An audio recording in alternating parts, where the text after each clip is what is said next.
All right, this is a little commentary about Of Mice and Men, Chapter 1, from my perspective. Mice and Men it's a great book. It's a short book, it's a quick book, it's an easy book to read, but it's so packed with some major themes and Steinbeck's commentary on them. And as I've written in some of or discussed in some of our previous Steinbeck work, this is a major book in terms of launching his national success as a writer. I hope you notice right away in chapter one, and I'm on page two of my version, which is this one right here. But you can tell the obvious foil going on between George and Lennie. Page two, after the space break, you have they had walked in the single file down the path, and even in the open, one stayed behind the other. Both were dressed in denim trousers and in denim coats with brass buttons. Both wore black, shapeless hats, and both carried tight blanket rolls slung over their shoulders. The beginning of this paragraph is all about both. They are both like this. They are both dressed the same way. They both look the same. They are both in the same situation in life. That's important. The fact that they are both in that same situation. But Steinbeck moves from that into the opposites now, immediately. The first man was small and quick, dark of face, with restless eyes and sharp, strong features. Every part of him was defined: small, strong hands, slender arms, a thin and bony nose. Behind him walked his opposite, a huge man, shapeless of face, with large, pale eyes, with wide, sloping shoulders, and he walked heavily, dragging his feet a little, the way a bear drags his paws. His arms did not swing at his sides, but hung loosely. Steinbeck establishes they are opposites. If you read this book closely, you'll notice that it is frequent for Steinbeck to refer to Lennie in terms that are animal-like. In that paragraph, like a bear drags his paws. On the next page, he drinks like a horse. Later on page 3, Lennie dabbled his big paw in the water. He is tall and clumsy and animal-like in Steinbeck's description of him. We have an obvious mental disability with Lennie, and he is traveling with George, and we find out right away that they are opposites. Now that brings us, those two characters are going to bring us to major themes. So there are two major themes, or I'm sorry, I have four major themes that we need to be looking at as we work through the book. One of them is the idea of independence versus companionship. This is a choice that all people in all times have to make. Do I want my own independence and have to suffer the loneliness? Or do I want companionship and have to deal with the complications that come from us? Everybody makes these choices throughout their life based on their personality, so to speak, and Steinbeck presents those options in this book. Do you want independence with loneliness, or do you want companionship with complications? Major theme. And you would go to page 7, and you see this right away. Middle of the page, page 7, George lay back on the sands and crossed his hands under his head, and Lennie imitated him, raising his head to see whether he were doing it right. "God, you're a lot of trouble," said George. "I could get along so easy and so nice if I didn't have you on my tail. I could live so easy and maybe have a girl." George's life unequivocally would be easier without Lennie. There's no question about it. At times, George laments this and says that he would prefer independence and deal with the loneliness of not having Lennie with him. We see more of it on page 11, right at the top, right after the ketchup incident where Lennie is kind of badgering him for some ketchup. George goes off. "Well, we ain't got any," George exploded. "Whatever we ain't got, that's what you want. God Almighty, if I was alone, I could live so easy.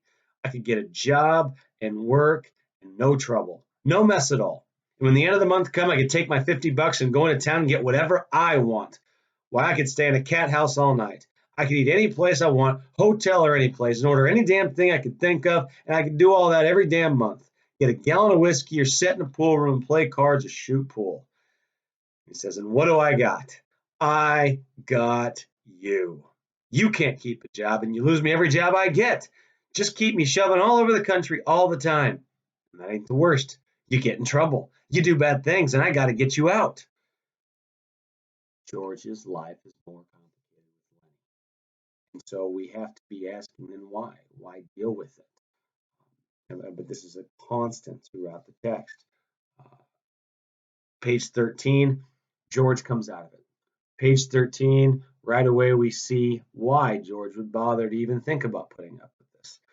Lennie tries to do this reverse psychology. Well, fine, I can just go somewhere else. I'll just leave you here. I'll just go die in a cave. Lennie's more clever than he looks, and he's going to play this reverse psychology game. And on page 13, we see why, maybe. George says, no, look, I was just fooling Lennie because I want you to stay with me. He knows he wants somebody. He wants companionship. He needs that. And we will continue to watch that theme throughout our reading of the text. Is it worth the trouble of having people in your life due to the loss of independence? So that's something that's big in the text. Another major theme is the idea of the American dream. And one thing Steinbeck looks at is what I call the fake dream versus the real dream. So when we're using the phrase American dream here, what I'm saying is the American dream is what people are chasing, okay? What they're going after, their main motivation in life, this is their dream. On page 11, we get the fake empty dream. We just read this passage. George says, if I didn't have you, I could have this thing. And this is the thing that most of the characters in this book want. I could have whiskey. I could have women. I could have comfort. We've talked a lot in this class about comfort, but these are the things, these are all part of the fake dream. I don't want any trouble. I don't want to be responsible to anyone else. I don't want anyone counting on me. And I want to spend my money on simple pleasures. Give me temporary pleasures, whiskey and women. That's the fake and empty dream. And we'll see that throughout this text. But the real dream, what I'll call the real dream, the fulfilling dream, the dream that's going to actually bring them long-term hope, comes out on page 13. And this is, Lennie says, tell me about the rabbits. Well, the word rabbits, this is code for the real dream in Lennie's mind. And you see George talk about it, page 13. George's voice became deeper. He repeated his words rhythmically, as though he had said them many times before. And he had. This is what he does. Guys like us that work on ranches are the loneliest guys in the world. They got no family. They don't belong no place. They come to a ranch and work up a stake, and then they go into town and blow their stake, and the first thing you know, they're pounding their tail on some other ranch. They ain't got nothing to look ahead to. No future. Lennie was delighted. That's it. Now tell how it is with us. George went on. With us, it ain't like that. We got a future. We got somebody to talk to that gives a damn about us. We don't have to sit in no bar room blowing in our jack just because we got no place else to go. If them other guys get in jail, they can rot for all anybody gives a damn. But not us. Lennie broke in. But not us. And why? Because I got you to look after me, and you got me to look after you. That's why. Go on now, George.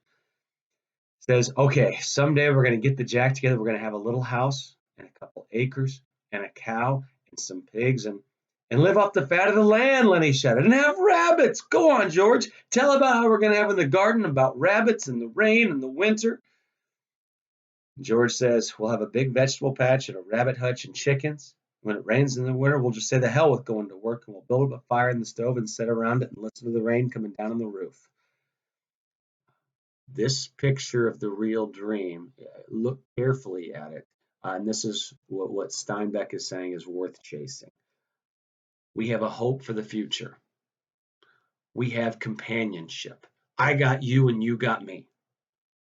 We have a piece of land. Land has always been a major part of the American dream. We have our own land, and not own land so that we can rest up. The plan is to work it. The plan isn't get rich and chill out. The plan is to work the land, to have work that is theirs. And the other part of the dream is to be their own boss, to do what they want to do when they want to do it, which includes working for their own gain. That is the real dream as it comes to them. Um, so for the length of the video, I want to stop there, and I'll start a new video with some of the other information from chapter